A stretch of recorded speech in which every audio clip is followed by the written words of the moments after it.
ओम नमः शिवाय। आज हम शिव पुराण का रुद्र संगीता का सेकेंड पार्ट का 23वां अध्याय पढ़ने जाएंगे। उससे पहले हमने पिछले अध्याय में पढ़े थे सती से शिव जी का विवाह, सती का साथ शिव जी का विदाई, हिमाचल पर्वत पर जाना और विहार करना। अब पढ़ेंगे शिव द्वारा ज्ञान और मोक्ष का वर्णन। ब्रह्मा जी बोले, हे महर्षि नारद, भगवान शिव और सती के हिमालय से वापस आने के पश्चात वे पुनः पहले की तरह कैलाश पर्वत पर अपना निवास करने लगे। एक दिन देवी सती ने भगवान शिव को भक्ति भाव से नमस्कार किया और कहने लगी, हे देवादिदेव महादेव कल्याण सागर, आप सभी को रक्षा करते हैं। हे भगवान, मुझ पर भी अपनी कृपा दृष्टि कीजिए। प्रभु, आप परम पुरुष और सबके स्वामी हैं। आप रजोगुण, तमोगुण और सत्वगुण से दूर हैं। आपको पति रूप में पाकर मेरा जन्म सफल हो गया। हे करुणा निधान, आपने मुझे हर प्रकार का सुख दिया है तथा मेरी हर इच्छा को पूरा किया है, परंतु अब मेरा मन तत्व की बीज खोज करता है। मैं उस परम तत्व का ज्ञान प्राप्त करना चाहती हूँ जो सभी को सुख प्रदान करने वाला है, जिसे पाकर जीव संसार के दुखों और मोह माया से मुक्त हो जाता है और उसका उद्धार हो जाता है। प्रभु, मुझ पर कृपा कर आप मेरा ज्ञान वर्धन करें। ब्रह्मा जी बोले, मुने, इस प्रकार आदिशक्ति देवी सती ने जीवों के उद्धार के लिए भगवान शिव से प्रश्न किया। उस प्रश्न को सुनकर महान योगी सबके स्वामी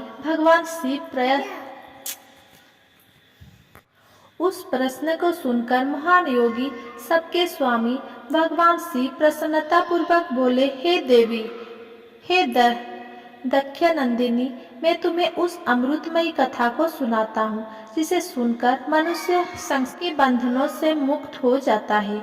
यही वो परम तत्व विज्ञान है जिससे सुनकर मनुष्य संसार के बंधनों से मुक्त हो जाता है। यही वो परम तत्व विज्ञान है जिसके उदय होने से मेरा ब्रह्मा स्वरूप है। ज्ञान प्राप्त करने पर उस विज्ञानी पुरुष की बुद्धि शुद्ध हो जाती है। उस विज्ञान की माता मेरी भक्ति है। यह भोग और मोक्ष रूप को प्रदान करती है। भक्ति और ज्ञान सदा सुख प्रदान करता है। भक्ति के बिना ज्ञान और ज्ञान के बिना भक्ति की प्राप्ति नहीं होती है। हे देवी, मैं सदा अपने भक्तों के अधीन हूँ। भक्ति दो प्रकार की होती है, सगुण और निर्गुण। शास्त्रों से प्रेरित और हृदय के सहज प्रेम से प्रेरित भक्ति श्रेष्ठ होती है, परंतु सगुण और निर्गुण नामक दोनों भक्तियों के 9 भेद बताए हैं। श्रवण, कीर्तन, स्मरण, सेवन, दास्य, अर्चन, बंधन, सख्य और आत्मसमर्पण ही भक्ति के अंग माने जाते हैं। जो एक स्थान पर स्थिरता पूर्वक बैठकर तन मन को एकाग्रचित करके मेरे कथा और कीर्तन को प्रतिदिन सुनता है, इसे श्रवण कहा जाता है। जो हृदय में मेरे दिव्य जन्म का कर्मों का चिंतन करता है और उसका अपनी वाणी से उच्चारण करता है, इसे भजन रूप में गाना ही कीर्तन कहा जाता है। मेरे स्वरूप को नित्य अपने आसपास हर वस्तु में तलाश कर मुझे सर्वत्र व्यापक मानना तथा सदैव मेरा चिंतन करना ही स्मरण है। सूर्य निकलने से लेकर रात्रि तक हृदय और इंद्रियों से निरंतर मेरी सेवा करना ही सेवन कहा जाता है। स्वयं को प्रभु का किंकर समझकर अपने हृदयामृत के भोग से भगवान का स्मरण दास्य कहा जाता है। अपने धन और वैभव के अनुसार 16 उपचारों के द्वारा मनुष्य द्वारा की गई मेरी पूजा अर्चन कहा जाती है। मन, ध्यान और वाणी से मंत्रों का उच्चारण करते हुए इष्ट देव को नमस्कार करना बंधन कहा जाता है। ईश्वर द्वारा किए गए फैसले को अपना हित समझकर उसे सदैव मंगल मानना ही सख्य है। मनुष्य के पास जो भी वस्तु है वो भगवान की प्रसन्नता के लिए उनके चरणों में अर्पण कर उन्हें समर्पित कर देना ही आत्मसमर्पण कहलाता है। भक्ति के ये 9 अंग भोग और मोक्ष प्रदान करने वाले हैं। ये सभी ज्ञान के साधन मुझे प्रिय है। मेरी संगोपांग भक्ति ज्ञान और वैराग्य को जन्म देती है। इससे सभी अभीष्ट फलों की प्राप्ति होती है। मुझे मेरे भक्त बहुत प्यारे हैं। तीनों लोक और चारों युगों में भक्ति के समान दूसरा कोई भी सुखदायक मार्ग नहीं है। कलयुग में जब ज्ञान और वैराग्य का ह्रास हो जाएगा, तब भी भक्ति ही सुख फल प्रदान करने वाली होगी। मैं सदा ही अपने भक्तों के बस में रहता हूँ। मैं अपने भक्तों की विपरीत परिस्थिति में सदैव सहायता करता हूँ और उसके सभी कष्टों को दूर करता हूँ। मैं अपने भक्तों का रक्षक हूँ। ब्रह्मा जी बोले, नारद, देवी सती की भक्ति और भक्ति का महत्व सुनकर बहुत प्रसन्नता हुई। उन्होंने भगवान शिव को प्रणाम किया और पुनः शास्त्रों के बारे में पूछा। वे यह जानना चाहती थी कि वे सभी जीवों का उद्धार करने वाला, उन्हें सुख प्रदान करने वाला, सभी साधनों का प्रतिपादक शास्त्र कौन सा है। वे ऐसे शास्त्र का महात्म्य सुनना चाहती थी। सती का प्रश्न सुनकर शिव जी ने प्रसन्नता पूर्वक सब शास्त्रों के विषय में देवी सती को बताया। महेश्वर ने पांचों अंग सहित तंत्र शास्त्र, यंत्र शास्त्र तथा सभी देवेश्वर की महिमा का वर्णन किया। उन्होंने इतिहास द्वारा की कथा भी सुनाई, पुत्र और स्त्री के धर्म की महिमा भी बताई, मनुष्य को सुख प्रदान करने वाले विद्यक शास्त्र तथा ज्योतिष शास्त्र का भी वर्णन किया। भगवान शिव ने भक्तों का महात्म्य और राजधर्म भी बताया। इसी प्रकार भगवान शिव ने सती को अनेक पूछे सभी प्रश्नों का उत्तर देते हुए सभी कथाएं सुनाई। 24वां अध्याय, शिव की आज्ञा से सती द्वारा श्री राम की परीक्षा। नारद जी बोले, हे ब्रह्मांड, हे महाप्रज्ञा, हे दयानिधि, आपने मुझे भगवान शंकर तथा देवी सती के मंगलकारी चरित्र के बारे में बताया। हे प्रभु, मैं महादेव जी का सपत्नीक यश वर्णन सुनना चाहता हूँ। कृपया अब मुझे आप यह बताइए कि तत्पश्चात शिव जी और सती ने क्या किया। उनके चरित्र का वर्णन मुझसे करें। ब्रह्मा जी ने कहा, मुने, एक बार की बात है कि सती जी को अपने पति का वियोग प्राप्त हुआ। यह वियोग भी उनकी लीला का ही रूप था, क्योंकि इनका परस्पर वियोग तो हो ही नहीं सकता है। ये वाणी और अर्थ के समान है। ये शक्ति और शक्तिमान है तथा चित्र स्वरूप है। सती और शिव तो ईश्वर है। वे समय समय पर नई नई लीलाएं रचते हैं। सूत जी कहते हैं, महर्षियों, ब्रह्मा जी की बात सुनकर नारद जी ने ब्रह्मा जी से देवी सती और भगवान शिव के बारे में पूछा कि भगवान शिव ने अपनी पत्नी सती का त्याग क्यों किया।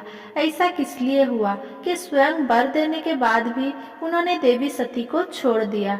प्रजापति दक्ष ने अपने यज्ञ के आयोजन में भगवान शिव को निमंत्रण क्यों नहीं किया और यज्ञ स्थल पर भगवान शंकर का अनादर क्यों किया। उस यज्ञ में सती ने अपने शरीर का त्याग क्यों किया तथा इसके पश्चात वहाँ पर क्या हुआ। हे प्रभु, कृपा कर मुझे इस विषय में सुविस्तार बताइए। ब्रह्मा जी बोले, हे महाप्रज्ञ नारद, मैं तुम्हारी उत्सुकता देखकर तुम्हारी सभी जिज्ञासाओं को शांत करने के लिए तुम्हें सारी बातें बताता हूँ। ये सभी भगवान शिव की ही लीला है। उनका स्वरूप स्वतंत्र और निर्विकार है। देवी सती भी उनके अनुरूप है। एक समय की बात है, भगवान शिव अपनी प्राण प्रिय पत्नी सती के साथ अपनी सवारी नंदी पर बैठकर पृथ्वी लोक का भ्रमण कर रहे थे। घूमते घूमते वे दंडक कारणास्य में आ गए। उस वन में उन्होंने भगवान श्री राम को उनके भ्राता लक्ष्मण के साथ जंगलों में भटकते हुए देखा। वे अपनी पत्नी सीता को खोज रहे थे, जिसे लंका का राजा रावण उठाकर ले गया था। वे जगह जगह भटकते हुए उनका नाम पुकार रहे, उन्हें ढूंढ रहे थे। पत्नी के बिछुड़े जाने के कारण श्री राम अत्यंत दुखी दिखाई दे रहे थे। उनकी कांति फीकी पड़ गई थी। भगवान शिव ने वन में राम जी को भटकते देखा, परंतु उनके सामने प्रकट नहीं हुए। देवी सती को यह देखकर बड़ा आश्चर्य हुआ। वे शिव जी से बोली, हे सवेश, हे करुणानिधान सदाशिव, हे परमेश्वर, ब्रह्मा विष्णु सहित सभी देवी देवता आपकी ही सेवा करते हैं। आप सबके द्वारा पूजित है। वेदांत और शास्त्रों के द्वारा आप ही निर्विकार प्रभु है। हे नाथ, ये दोनों पुरुषों कौन है? ये दोनों विरह व्यथा से व्याकुल रहते हैं। ये दोनों धनुर्धर वीर जंगलों में क्यों भटक भटक रहे हैं? भगवान, इनमें ज्येष्ठ पुरुष की अंग क्रांति नीलकमल के समान श्याम है। आप उसे देखकर इतना आनंद विभोर क्यों हो रहे हैं? आपने प्रसन्नता पूर्वक उन्हें प्रणाम क्यों किया? स्वामी कभी भक्त को प्रणाम नहीं करता। हे कल्याणकारी शिव, आप मेरे संशय को दूर कीजिए और मुझे इस विषय में बताइए।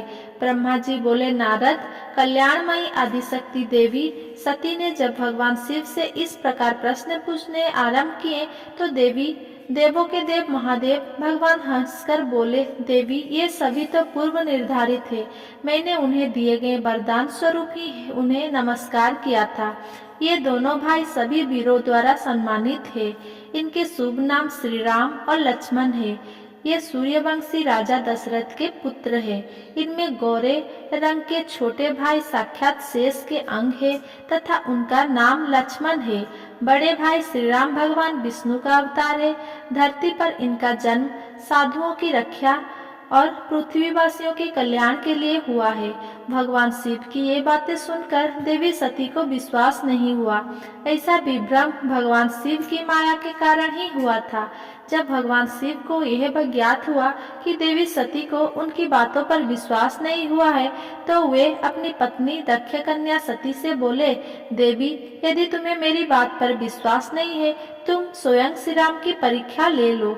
जब तक तुम इस बात से आश्चर्यचकित आश्वस्त न हो जाओ कि वे दोनों पुरुष ही राम और लक्ष्मण हैं और तुम्हारा मोह ना नष्ट हो जाए, तब तक मैं यही बरगद के नीचे खड़ा हूँ। तुम जाकर श्री राम और लक्ष्मण की परीक्षा लो। ब्रह्मा जी बोले, हे महामुने नारद, अपने पति भगवान शिव के वचन सुनकर सती ने अपने पति का आदेश प्राप्त कर श्री राम लक्ष्मण की परीक्षा लेने की ठान ली। परंतु उनके मन में बार बार एक ही विचार उठ रहा था कि मैं कैसे उनकी परीक्षा लूं। तब उनके मन में यह विचार आया कि मैं देवी सीता का रूप धारण कर श्री राम के सामने जाती हूँ। यदि वे साक्षात विष्णु जी का अवतार हैं तो वे मुझे आसानी से पहचान लेंगे, अन्यथा वे मुझे पहचान नहीं पाएंगे। ऐसा विचार कर उन्होंने सीता का वेश धारण कर लिया और राम जी के समक्ष चली गई। सती ने ऐसा भगवान शिव की माया से मोहित होकर ही किया था। सती को सीता के रूप में देखकर राम जी सब कुछ जान गए। वे हंसते हुए देवी सती को प्रणाम करके बोले, हे देवी सती, आपको मैं नमस्कार करता हूँ। हे देवी, आप तो यहाँ है, परंतु त्रिलोकीनाथ भगवान शिव कहीं भी दिखाई नहीं दे रहे। बताइए देवी, आप इस निर्जन वन में अकेली क्या कर रही है और आपने अपने परम सुंदर और कल्याणकारी रूप को त्याग कर ये नया रूप क्यों धारण किया है? श्री रामचंद्र जी की बातें सुनकर देवी सती आश्चर्यचकित हो गई। तब वे शिव जी की बातों का स्मरण कर तथा सच्चाई को जानकर बहुत शर्मिंदा हुई और मन ही मन अपने पति भगवान शंकर के चरणों का स्मरण करती हुई बोली, हम अपने पति करुणानिधान भगवान शिव तथा अन्य पार्षदों के साथ पृथ्वी का भ्रमण करते हुए इस वन में आ गए थे।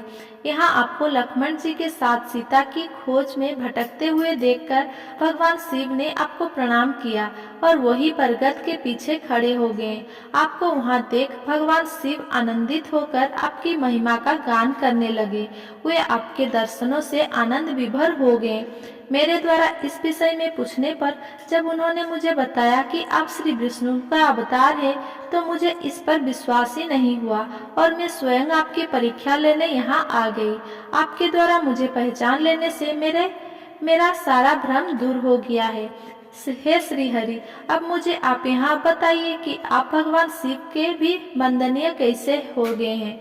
मेरे मन में यही एक संशय है। कृपया आप मुझे इस विषय में बताकर मेरे संशय को दूर कर मुझे शांति प्रदान करें। देवी सती के ऐसे वचन सुनकर श्री राम प्रसन्न होते हुए तथा अपने मन में शिव जी का स्मरण करते हुए प्रेम विभोर हो उठे। वे प्रभु शिव के चरणों का चिंतन करते हुए मन में उनकी महिमा का वर्णन करने लगे। 25वां अध्याय, श्री राम का सती के संदेह को दूर करना। श्री राम बोले, हे देवी सती, प्राचीन काल की बात है। एक बार शिव ने अपने लोक में विश्वकर्मा को बुलाकर उसमें एक मनोहर गौशाला बनवाई जो बहुत बड़ी थी। उसमें उन्होंने एक मनोहर मनोहर विस्तृत भवन का भी निर्माण करवाया। उसमें एक दिव्य सिंहासन तथा एक दिव्य श्रेष्ठ छत्र भी बनवाया। ये बहुत ही अद्भुत और परम उत्तम था। तत्पश्चात उन्होंने सब और से इंद्र, देवगण, सिद्धों, गंधर्व, समस्त उपदेवों तथा नाग आदि को भी शीघ्र ही उस मनोहर भवन में बुलवाया। सभी वेदों और आगमों को, पुत्र सहित ब्रह्मा जी को, मुनियों, अप्सराओं सहित समस्त देवियों सहित 16 नागों, कन्याओं आदि सभी को उसमें आमंत्रित किया, जो कि अनेक मांगलिक वस्तुओं के साथ वहां आई। संगीतज्ञ ने बीणा, मृदंग आदि बाजे बजाकर अपूर्व संगीत का गान किया। इस प्रकार यह एक बड़ा समारोह और उत्सव था। राज्याभिषेक की सारी सामग्रियां एकत्रित हुई और तीर्थों के जल से भरे घड़े मंगाए गए। अनेक दिव्य सामग्रियां भी गणों द्वारा मंगवाई गई। फिर उच्च स्वर में वेद मंत्र का घोष कराया गया। हे देवी, भगवान श्रीहरि विष्णु की उत्तम भक्ति से भगवान शिव सदा प्रसन्न रहते हैं। उन्होंने बड़े प्रसन्न होकर श्रीहरि को वैकुंठ से बुलवाया और शुभ मुहूर्त में श्रेष्ठ सिंहासन पर बैठाया। महादेव जी ने स्वयं अपने हाथों से उन्हें बहुत से आभूषण और अलंकार पहनाए। उन्होंने भगवान विष्णु के सिर पर मुकुट पहनाकर उनका अभिषेक किया। उस समय वहां अनेक मंगल गान गाए गए।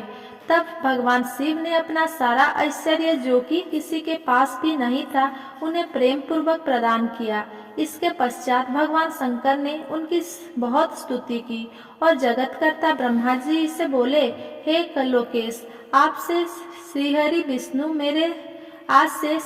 विष्णु मेरे वंदनीय हुए। यह सुनकर सभी देवता स्तब्ध रह गए।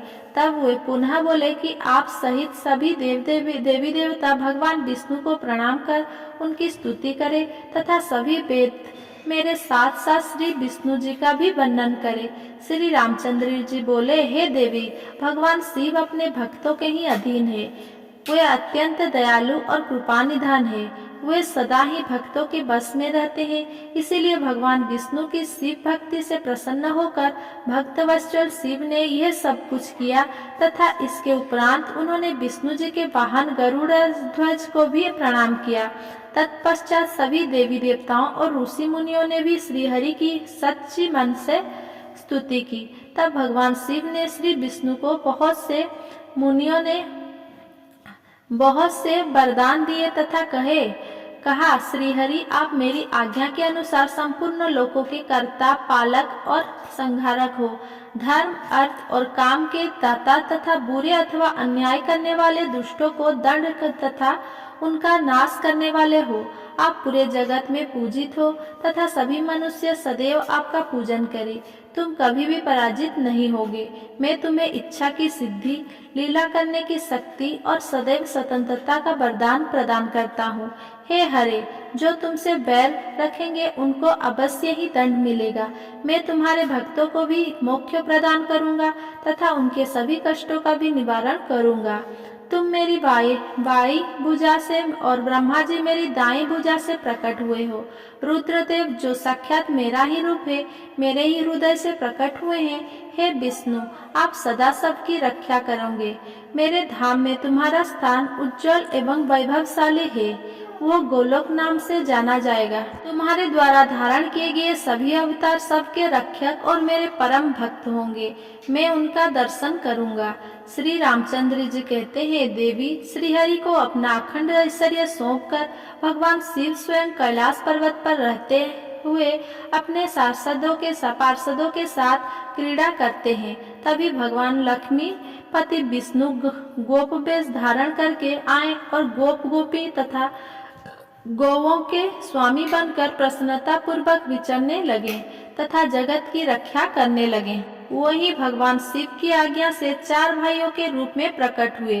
अब इस समय में विष्णु ही अवतार रूप में प्रकट होकर 4 भाइयों में सबसे बड़ा राम हुए, दूसरे भरत हुए, तीसरे लक्ष्मण हैं और चौथे भाई शत्रुघ्न हैं। मैं अपनी माता के आदेशानुसार वनवास भोगने के लिए लक्ष्मण और सीता के साथ इस वन में आया हूँ। किसी राक्षस ने मेरी पत्नी सीता का अपहरण कर लिया है और मैं यहाँ वहाँ भटकता हुआ अपनी पत्नी को ही ढूंढ रहा हूँ। सौभाग्यवश मुझे आपके दर्शन हो गए। अब निश्चय ही मुझे मेरे कार्य में सफलता मिलेगी। हे माता, आप मुझ पर कृपा दृष्टि करें और मुझे यह वरदान दे कि मैं उस पापी राक्षस को मारकर अपनी पत्नी सीता को उसके चंगुल से मुक्त कर सकूं। मेरा ये महान सौभाग्य है कि मुझे आपके दर्शन प्राप्त हुए। मैं धन्य हो गया। इस प्रकार देवी की अनेक प्रकार की स्तुति करके श्री राम जी ने उन्हें अनेकों बार प्रणाम किया। श्री राम की बात सुनकर सती मन ही मन बहुत प्रसन्न हुई और भक्तवत्सल भगवान शिव की स्तुति एवं चिंतन करने लगी। अपनी भूल पर उन्हें लज्जा आ रही थी। वे उदास मन से शिव जी के पास चल दी। वे रास्ते में सोच रही थी कि मैंने अपने पति महादेव जी की बात ना मानकर बहुत बुरा किया और श्री राम जी के प्रति भी बुरे विचार अपने मन में लाई। अब मैं भगवान शिव को क्या उत्तर दूंगी। उन्हें अपनी करनी पर बहुत पश्चाताप हो रहा था। वे शिव जी के समीप गई और चुपचाप खड़ी हो गई। सती को इस प्रकार चुपचाप और दुखी देखकर भगवान शंकर ने पूछा, देवी, आपने श्री राम की परीक्षा किस प्रकार ली? यह प्रश्न सुनकर देवी सती चुपचाप सिर झुकाकर खड़ी हो गई। उन्होंने शिव जी को कोई उत्तर नहीं दिया। वे असमंजस्य में थी कि क्या उत्तर दें, लेकिन महायोगी शिव ने ध्यान से सारा विवरण जान लिया और उनका मन से त्याग कर दिया। भगवान शिव ने सोचा, अब यदि मैं सती को पहले जैसा ही स्नेह करूं तो मेरी प्रतिज्ञा भंग हो जाएगी। वेद धर्म के पालक शिव जी ने अपनी प्रतिज्ञा पूरी करते हुए सती का मन से त्याग कर दिया। फिर सती से कुछ ना कहकर वे कैलाश की ओर बढ़े। मार्ग में सबको, विशेषकर सती जी को सुनाने के लिए आकाशवाणी हुई कि महायोगी शिव, आप धन्य हो। आपके समान तीनों लोक में कोई भी प्रतिज्ञा पालक नहीं है। इस आकाशवाणी को सुनते ही देवी सती शांत हो गई। उनकी कांति फीकी पड़ गई। तब उन्होंने भगवान शिव से पूछा, हे प्राणनाथ, आपने कौन सी प्रतिज्ञा की है? कृपया आप मुझे बताइए। परंतु भगवान शिव ने विवाह के समय भगवान विष्णु के समक्ष जो प्रतिज्ञा की थी उसे सती को नहीं बताया। तब देवी सती ने भगवान शिव का ध्यान करके उन सभी कारणों को जान लिया जिसके कारण भगवान ने उनका त्याग कर दिया था। त्याग देने की बात जानकर देवी सती अत्यंत दुखी हो गई। दुख बढ़ने के कारण उनकी आंखों में आंसू आ गई और वह सिसकने लगी। उनके मनोभाव को समझकर और देवी सती की ऐसी हालत देखकर भगवान शिव ने अपनी प्रतिज्ञा की बात उनके सामने नहीं कही। तब सती का मन बहलाने के लिए शिव जी उन्हें अनेकानेक कथाएं सुनाते हुए कैलाश की ओर चल दिए। कैलाश पर पहुंचकर शिव जी अपने स्थान पर बैठकर समाधि लगाकर ध्यान करने लगे। सती ने दुखी मन से अपने धाम में रहना शुरू कर लिया। भगवान शिव को समाधि में बैठे बहुत समय बीत गया। तत्पश्चात शिव जी ने अपनी समाधि तोड़ी। जब देवी सती को पता चला तो वह तुरंत शिव जी के पास दौड़ी चली आई। वहां आकर उन्होंने शिव जी के चरणों में प्रणाम किया। भगवान शिव ने उन्हें अपने सम्मुख आसन दिया और उन्हें प्रेम पूर्वक बहुत सी कथाएं सुनाई। इससे देवी सती का शोक दूर हो गया। परंतु शिव जी ने अपनी प्रतिज्ञा नहीं तोड़ी। नारद ऋषि मुनि यदि सभी शिव और सती की इन कथाओं को उनकी लीला का ही रूप मानते हैं, क्योंकि वे तो साक्षात परमेश्वर है, एक दूसरे के पूरक है। भला उनमें वियोग कैसे संभव हो सकता है? सती और शिव वाणी और अर्थ की भांति एक दूसरे से मिले हुए हैं। उनमें वियोग होना असंभव है। उनकी इच्छाओं और लीलाओं से ही उनमें वियोग हो सकता है। अगर मेरा ये वीडियो आपको पसंद आया हो तो मेरा वीडियो को लाइक, कमेंट, शेयर करिए और मेरा चैनल को सब्सक्राइब करिए। धन्यवाद। 24वां अध्याय।